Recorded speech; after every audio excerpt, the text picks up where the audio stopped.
live pictures now from outside the federal detention center in Miami. That's where Cesar Sayoc is currently being held. We expect that he will stay there through the weekend before he goes before a judge on Monday. And Sayoc has roots here in South Florida. His last known address is an apartment building in Aventura. Earlier today, FBI agents were seen leaving that complex on Northeast 181st Street. It's where he lived with his mother, Madeline Giardello, who still lives in the building. She wasn't home. Neighbors say she had been hospitalized for surgery. Residents in that condo complex tell CBS 4's Peter Dench that they saw FBI agents there earlier this week, but that has not been confirmed. Neighbors say they're surprised about her son's arrest. The mother has served that building well for the last 18 years on the board. She's been president of the board for a number of years, and she's a nice woman. I mean, she just, this is just a happenstance that this is her, allegedly her son. Well, the 56-year-old now stands accused of federal crimes, including mailing explosives and threatening former U.S. presidents. But it turns out this isn't his first brush with the law, and it's not the first time he's been accused of making threats. Just take a look at this lineup of mugshots. CBS 4's David Sutter joins us now with more on what we're learning about his past. David? Yeah, and there's a lot of new details that are coming about that are very interesting in all this. He is trending right now on social media as the MAGA bomber, and it is apparent that his politics may have not only cost him his freedom today, but where he was living just a couple of years ago. You see, his mother is a longtime registered Democrat. Apparently, Sayoc registered as a Republican in 2016. He voted, obviously, for Trump in 2016, and he voted in the recent primary this past August here.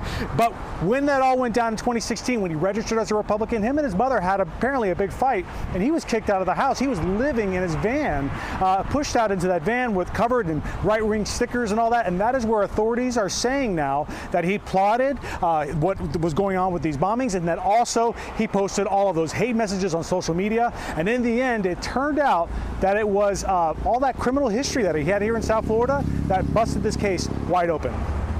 As the Attorney General has confirmed, we have arrested Cesar Sayoc in connection with this investigation. 56-year-old Cesar Sayoc lives in Aventura. He's held a number of jobs over the years as an inspiring entrepreneur. On social media, he routinely posted right-wing comments and photos. He went to Donald Trump rallies. He constantly bashed Democrats.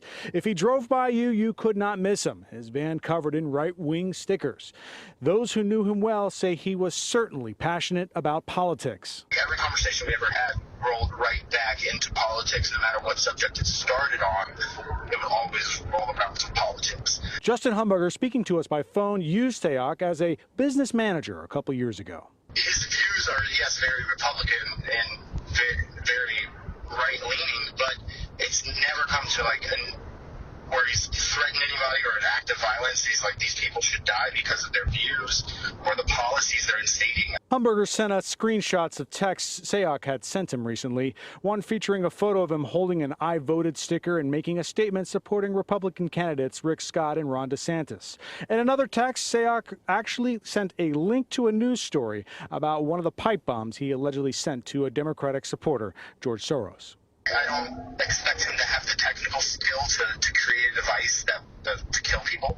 Sayoc has a history of arrest, including grand theft, battery, and possession of prescription drugs with intent to sell. In 2002, he was arrested when, according to police, he, quote, threatened to blow up FPL and that it would be worse than September 11th. He also threatened something would happen to the FPL representative if they cut his electricity.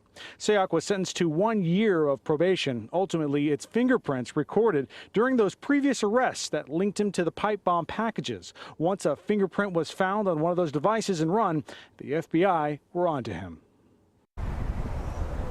Authorities are telling us that initially he cooperated with them and told them that he did not want to hurt anyone with the bombs. However, it turned out a little bit time had passed by. He changed his mind. He wanted a lawyer and he stopped talking. He now has a lawyer representing him. There are going to be questions about his mental fitness. I expect to hear more of that when he appears on Monday. We're live in Miramar. David Sutter, CBS 4 News.